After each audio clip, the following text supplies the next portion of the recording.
Very much for that insightful knowledge, Joe. May I please request everybody to wait for a minute? Could everybody please be seated? We're just going to take one more minute.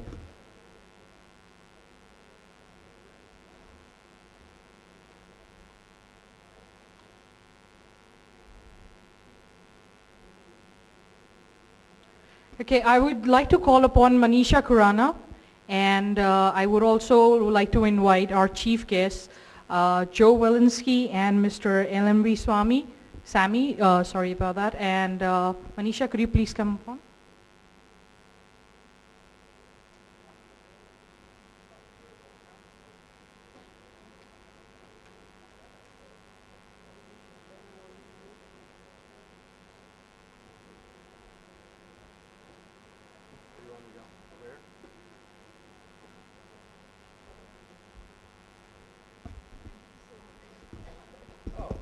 Thank you very much, Joe.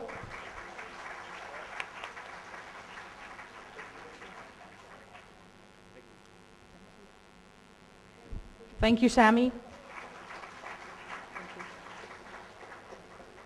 Okay, so the tea is arranged outside, and after the tea break, please let's just keep it as per our time schedule. So we have around time till 11:30 to get our networking and tea break. After that, this hall will be divided into two, that is Trinity 1 and 2.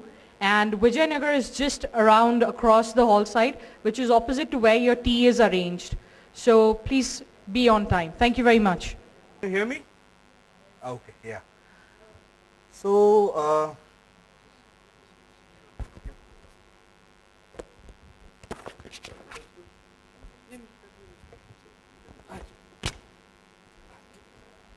yeah. So as Vikrant said, in this session, we'll talk about a few projects that our team has been engaged in.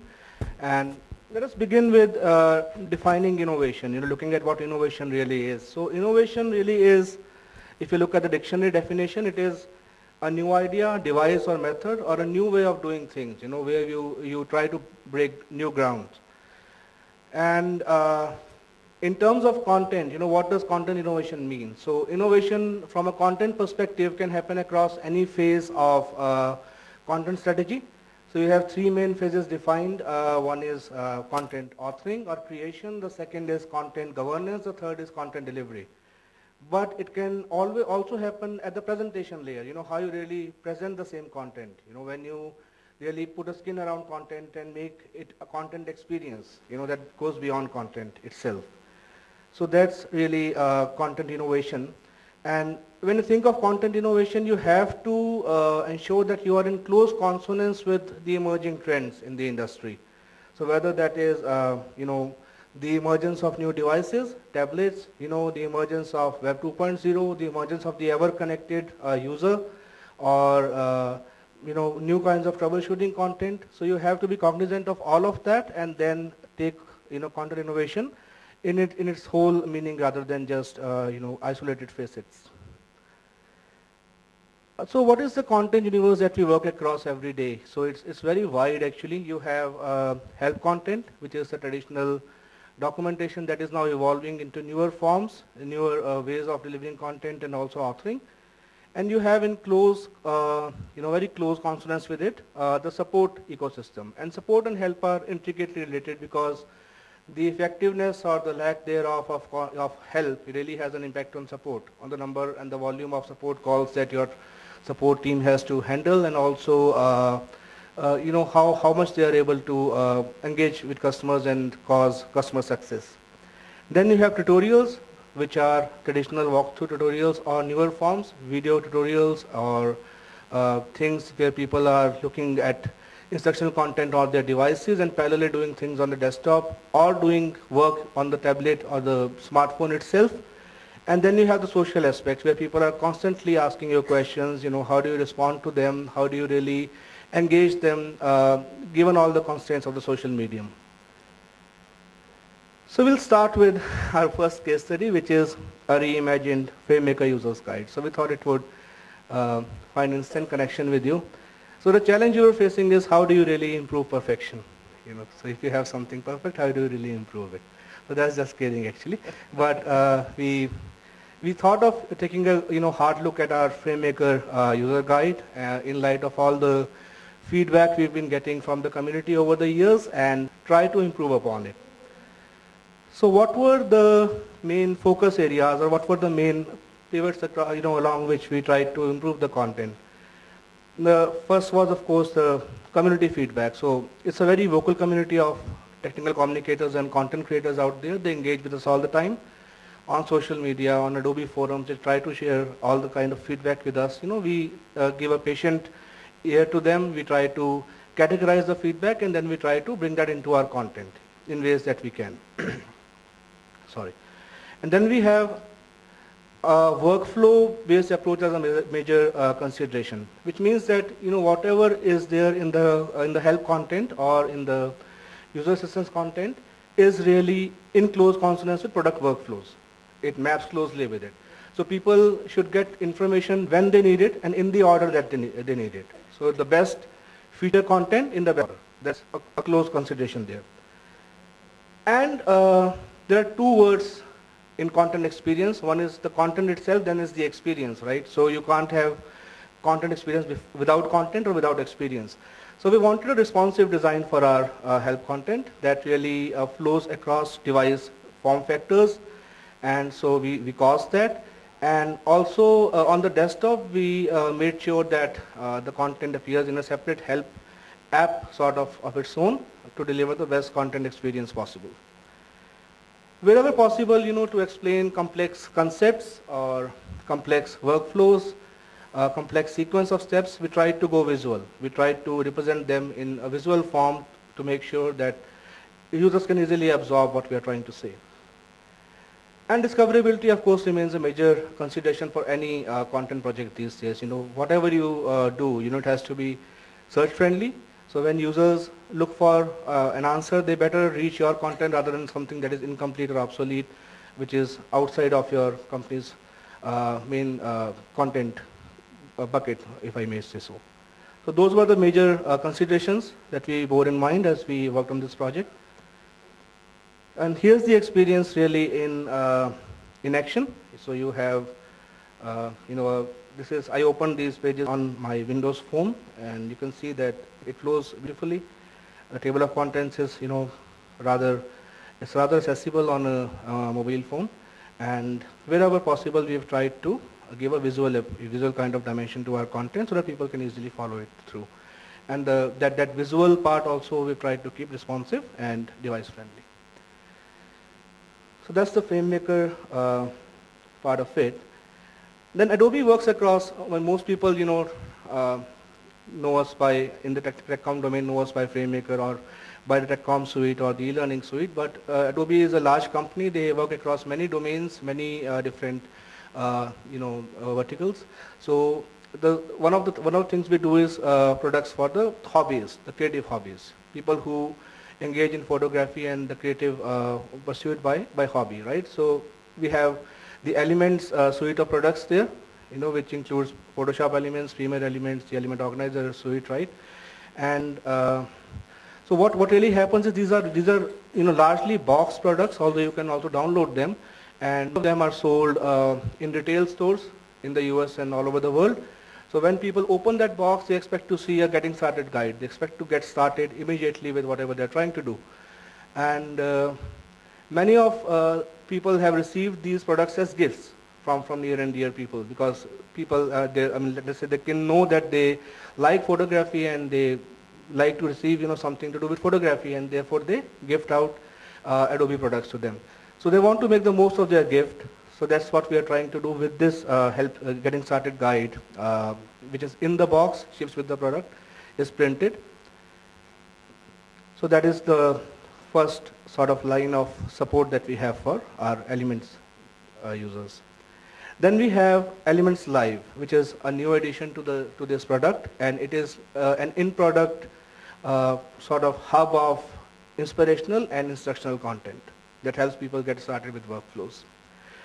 And it is, it is dynamic, so we fetch new content as and when it becomes available, and it is categorized by learn, by inspire, and by instructional value. So inspiration is an important thing because with Adobe products or with most creative products, so when you open a product, you really want to get started with doing something creative. So you don't want to be hit by the blank screen syndrome, right? So that's what we do with Inspire. We get people started. So once you give them an impetus, they can go on and create whatever they want to do. So that is the Inspire part of it. Then we have a series of very visual and very hands-on getting started tutorials, and you can see that we've tried to keep them very engaging, very visual, and the iconography is large.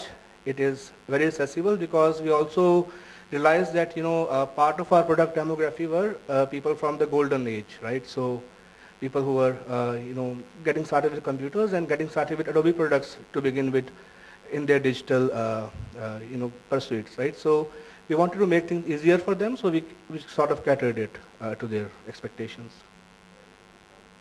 So I'll let Vikrant take on the enterprise side of it. Okay, so I think I'm audible, right?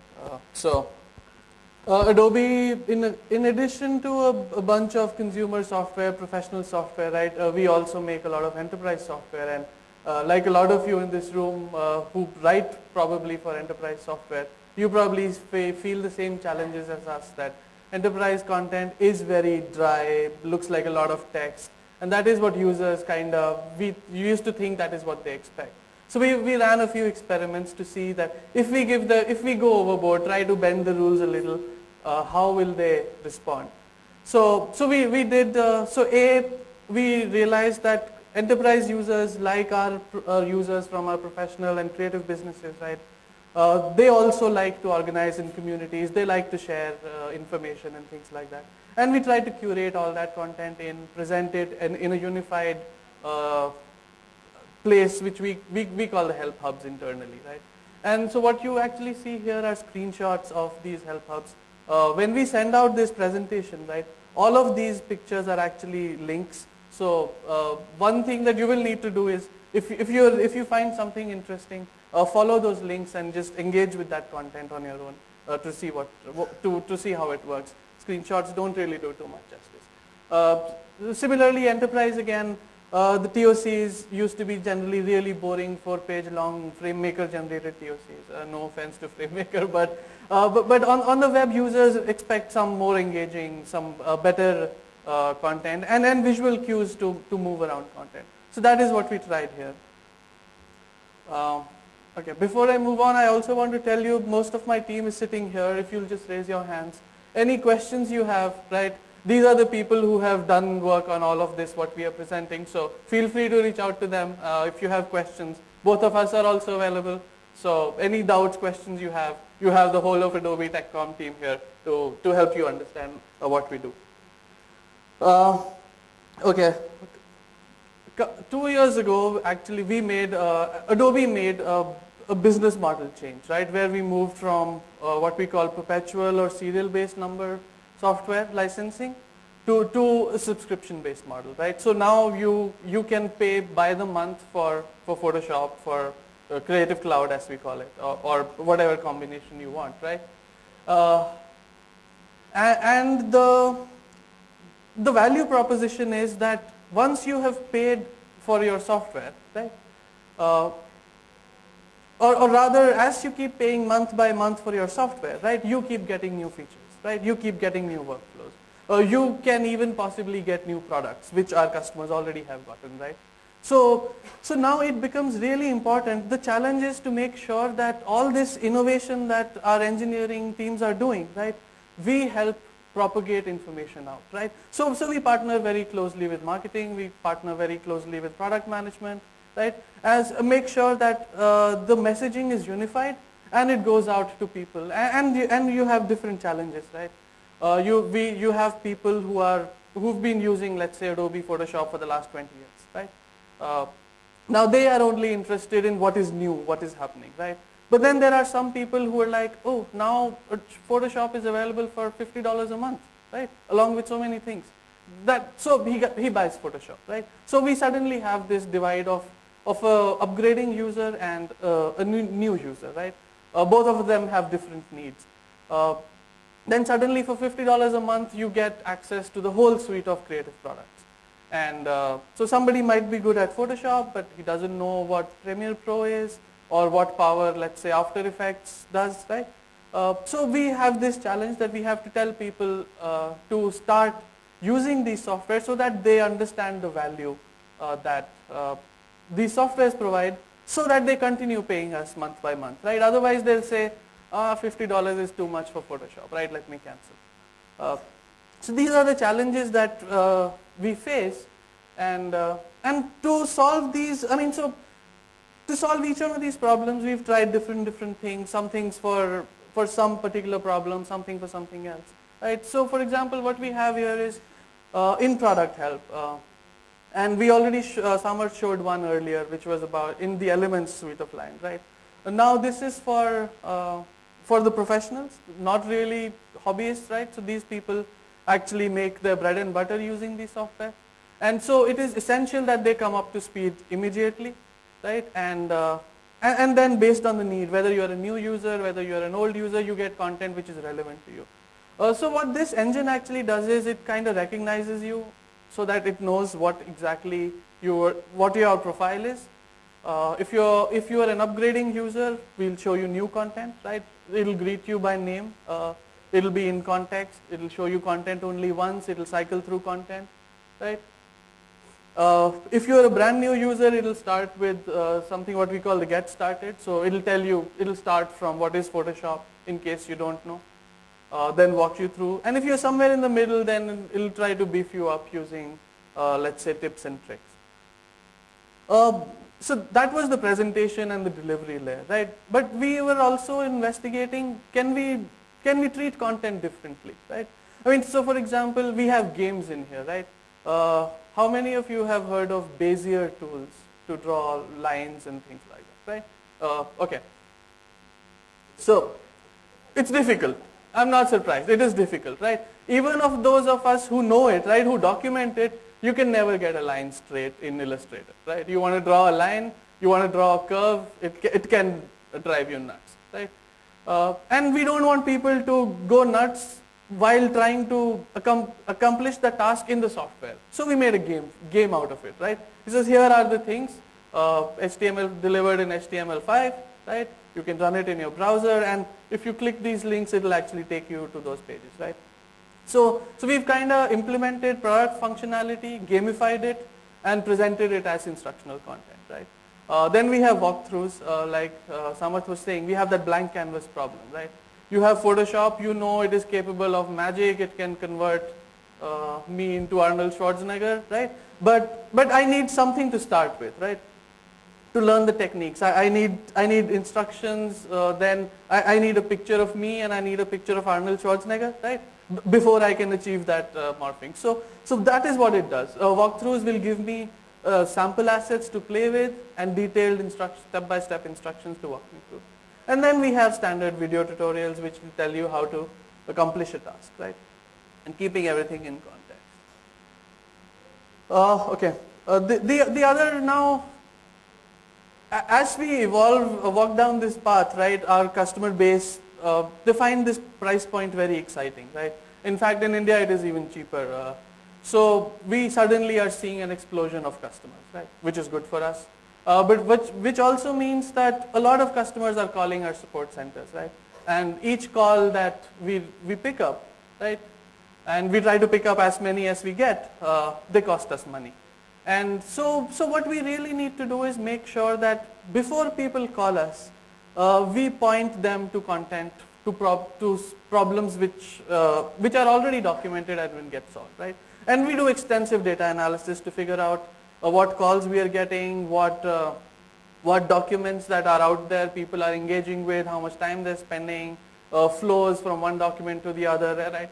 And we put all of that together, see what problems basically people are having, and then make wizards so that people can walk through them.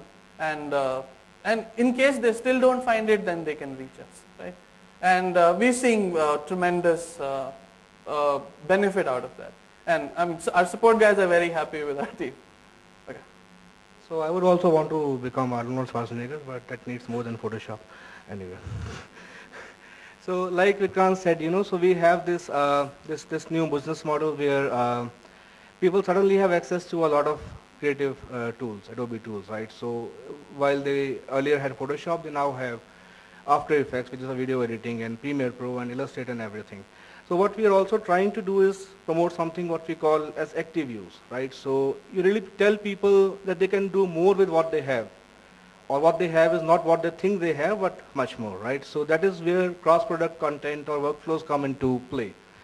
So I have an example here. So we have this typical problem in the creative world, which is the comp to code problem. So typically you have a designer who creates a design in Photoshop.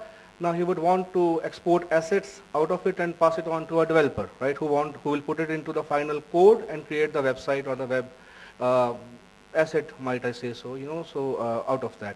So now that can be solved in multiple ways. So we have something called Extract, which is a service, which is the model that we are following right now, which solves this problem. And you have multiple consumption points within different products, Adobe products, depending upon where a user would want to consume them from.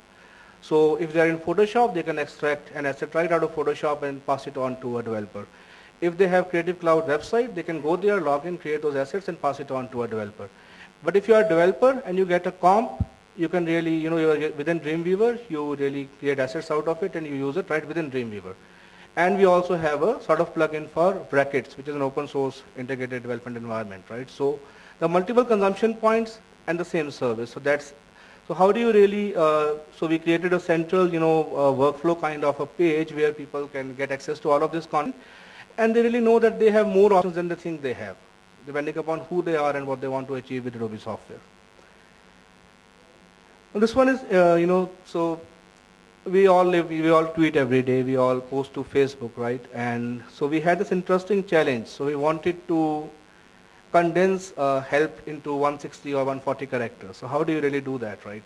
So we tried to create a little model, little experiment around that. So what we realized is that typically you have a help article. It is a big modular piece of content, but you also have tips and tricks and little tidbits of information here and there that, if curated well, could be the landing point for the main help article. So you really extract a tip, you post it as a tweet, and you link to the whole help article. So that becomes sort of a interesting starting point for customers to engage and learn more about that feature.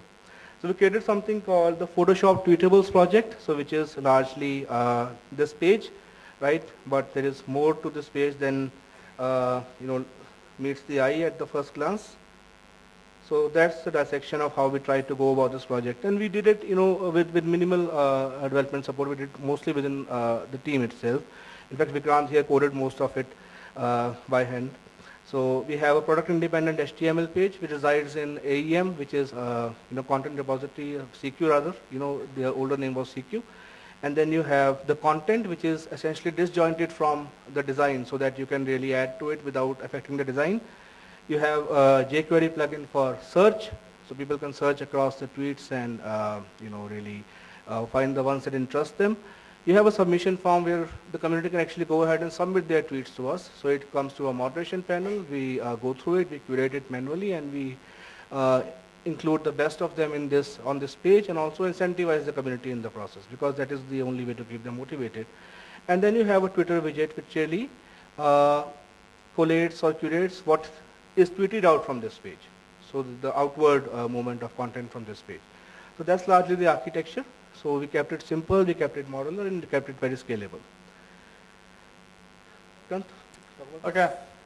So last year, actually in June, Adobe also launched some consumer hardware, right? So which is it's basically a stylus, and an intelligent stylus, and a slide ruler, right? Basically for designers. We as Adobe, we are slightly more, we bend slightly more on the creative side rather than on the functional side. So our stylus, when it looks beautiful, I couldn't get it with me, but but it doesn't look like a normal stylus, right? And then it doesn't just have normal on and off lights. It has lights which cycle through various colors. So basically, if you've ever seen a stylus before and you see this one, you might not be able to say that this is a stylus, right? which is good because it keeps us very unique, very distinct from everything else that is happening. But there is this challenge now. You have this box, you will open it, you'll have all these things, and now you want to get started, right? You paid good money to get this thing. So we actually had to create a very small printed guide which gets included in the box, right? We have some screenshots here, not very clear, but very visual, very short, right? Translated in 4 languages, I think, right? Multi-language, so that the moment you take it out of the box, it'll help you get started, right? Now, the stylist doesn't really work on its own. It needs to work with a companion app, right? And we shipped a few. We shipped the SDK along with it, so all developers out there can make their own apps which will work with this hardware. And but the basics, the experience, Adobe needs to explain, and so that they continue with it, right? And because the stylus is a non-standard stylus, we had to come up with a special visual language as such, if you say, to describe what is it that you can do, right? And these are screenshots from some of them. One of these is a link, and it'll take you to the bigger piece where you'll see how these fit together, the visuals plus the content to put it together, right? But this doesn't help all our users. Some of our users really want text help, right? That is what our data tells us. They want to read, but they don't want to read a manual for something as trivial as a stylus, right? So again, talking to people, getting feedback. So we in fact morphed all of our help into FAQs, right? Every topic is an FAQ. The answer is short. If it needs additional information, we link out to someplace else. Similarly, along with this, like I was talking about the companion apps, right? So we have this ton of mobile apps. New are getting added very frequently. So now we need to give a consistent experience, right? And the change these apps undergo is immense, right? I mean, probably right as we talk right now, some new features are getting added and are getting shipped, right? But we want to keep that experience consistent, right? So for each of the app page, we have this section we call the Learn and Support, where we provide tutorials where people can learn that app if they are brand new to it, right? And most of these apps are free, right? So it is important to us that people download them and continue using them, right? Otherwise, it's a lost opportunity. Then there's something we call pinups, right? And this was largely an experiment we tried. So for example, keyboard shortcuts is a important thing, right? Everybody needs keyboard shortcuts. And so similarly, this is a one-snap conceptual view to understand typography, right? Most of our tools do typography, and you'll have terms like kerning, tracking, things which typography basics, as we call it, right? And here in this one, we actually used a layered PDF where you can switch on and switch off layers to hide and show content. This one was an experiment actually. A lot of people struggle with, they need rulers, right? I mean, to measure physically how wide something is. If you're printing something, what is the size of the font on this printed page that I have, right? You need a ruler. So we made a ruler in Illustrator. We open sourced it, shared it with Creative Commons, and said, if you want it, download it. If you want to change it, right? Print it at 100%, cut it, fold it, and you can start using it, right? Keep it there. I think we'll stick to time. Did we manage time? Perfect, okay. So this was actually our attempt to share a couple of things that we are doing. And I hope that this will spark some conversations, and we are here, so please talk to us about if you need some more information from us, we'd be glad to share it. And do also share with us and each other what you guys are doing about innovation, so that when we go back richer and more enhanced in our next efforts to see what else we want to innovate on content. Thank you.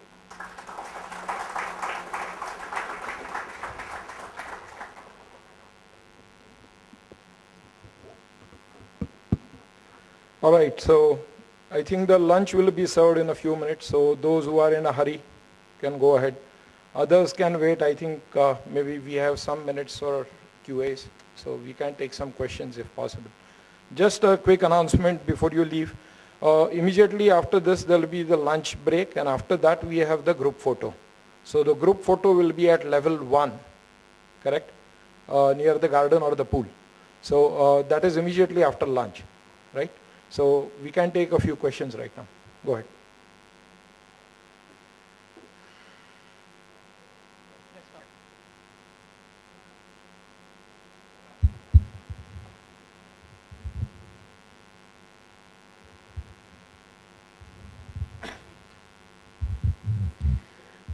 Regarding the help for enterprise software that you talked about, the effort that I saw there, it did nicely beautify the content. But what about the searchability? What I see, I come from telecom domain and I see the common problem that our readers face. They find searching of the content they say is difficult. And we mostly use Adobe products, Acrobat mostly, to deliver PDF documentation.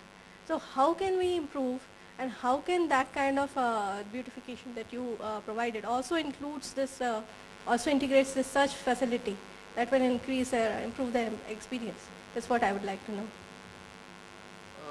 Well, I don't think I'll have a perfect answer. I'll tell you how we approach this, right?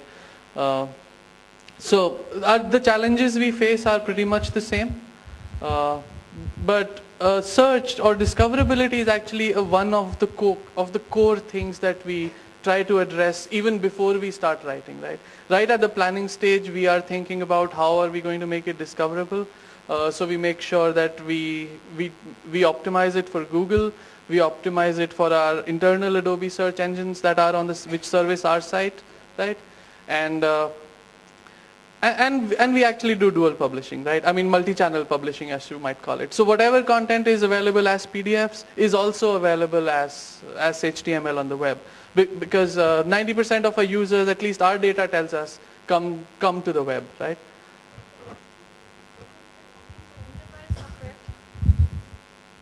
There is an issue about this because unlike Adobe, we cannot put our help online as such unless we have some kind of VPN and arrangement with all our customers, which is difficult. Yeah.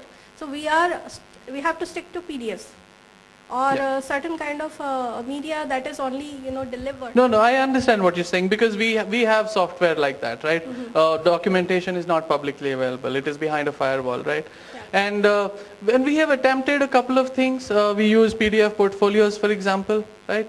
But PDF has its challenges on search, right? I mean, so you can create search indexes to search across a set of PDFs, but then those PDFs should be together and those things. Like we can talk more outside. Vikrant, if you don't mind, Vikrant and Samartha, if you don't mind. So if you look at the session from 1:30 to 2:10 tomorrow after lunch, the same team will be addressing SEO, search engine optimization and stuff. So I'm sorry, shameless plug. No, I forgot. I should have done that. And we'd be happy to answer some of these questions. Vishal and I will be presenting, and we will be dealing with PDF as well. So, yeah. There's a question somewhere there. Do we have time? One. Yes. One. So, actually I had a question. Okay. Then two. All right. So the question is, have you used the micro blogs for addressing users' queries? Or can it be used? Do you think that microblogs can be used for addressing user queries? So when you say microblogs, you mean Twitter primarily? Yes, but I mean not really creating a Twitter channel. Yeah. So one of the things that you want to talk about? Okay, so let me start. So one of the things we actually showed was the Tweetables project, right? And it actually stemmed from the fact that people actually need exactly what you just said, right? But the thing is, there is so much noise on Twitter that things get lost, right? And then somebody hijacks your hashtag and you see some really NSFW stuff on your hashtag, right? So it is a serious problem, right? So you need to curate it. And that is why we did the Tweetables project, right? So it is a plug-in thing, it is curated, it is moderated, and we share it in bite-sized things on our own portal. But we give you the facility to tweet and retweet, and we close the loop, right? So in a way, it is a microblog, bite-sized, 140 characters, in fact less than 140 characters. and we link out to special content which might be created to address that particular. Okay. If we have internet connectivity, which I don't know if we have right now, but while people are taking a break, could you be able to show it us on your website? Yeah, And sure. maybe zoomed in, so while people are moving out, maybe some of us, and I would definitely like to hang around to see. Thank you. Yeah. Yeah, there was one there. So I think I wanted to add something to that, right? To it, because blogs are inherently more searchable than some content in PDF, right? So that could be one approach you could take. But I'll let David and Vishal take that question up in detail in their session before they interrupt me. I think Surag had a question. Yeah. I think the new users may appreciate the... If you could stand up, introduce yourself. Surag Ramachandran, and I am a senior manager at Oracle. And I'd like to know that in the case of the new screens that is getting started, etc., that you are introducing, definitely the new users will appreciate that. But I am curious to know about the feedback that you might have obtained from the seasoned users. So for example, I've been using Photoshop for close to 15 years, and most probably I think I may just feel it distracted. That's what I feel. Was there any kind of comments? Is there a way of, again, personalizing for them or something like that?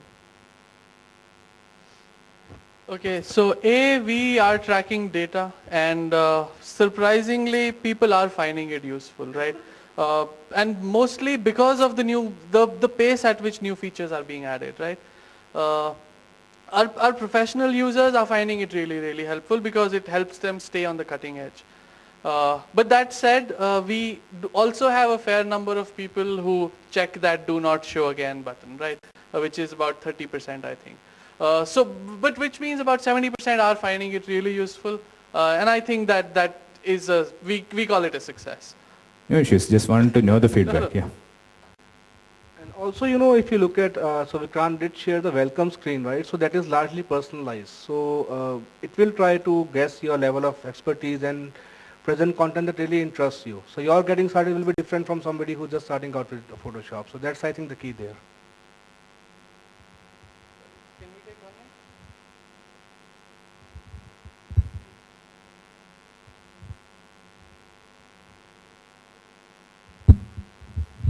Hi, I'm Kavita. I'm the Director for Technical Writing Team from PDC Pune. I wanted to know more about the in-product help that you spoke, eLive. So that help, does it travel with your product, or do you direct users to a website? How do you do that? I would like to know more about that. Am I audible? Yeah. So this was the first time we did something with in-product help in this way, and we have a bunch of curated articles. We have collateral that is stored away on a back-end server, which is accessible over the internet. I believe, and I think I won't get fired if I share this. It's sort of an iframe kind of thing inside Photoshop Elements. It's a separate room which opens up when you start the software, and it queries from the back-end. And yeah, so you need an internet connection. Otherwise it shows, yeah, that's right.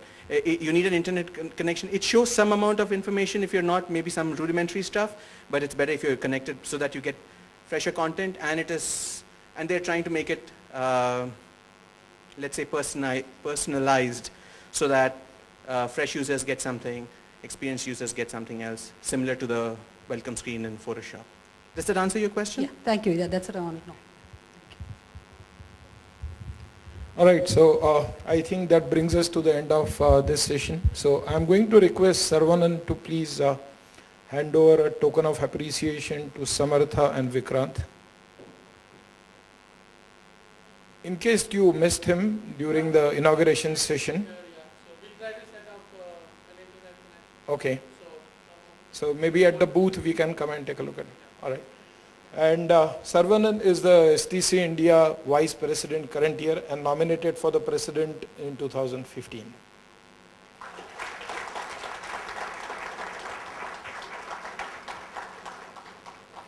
David, you'll have to wait till tomorrow.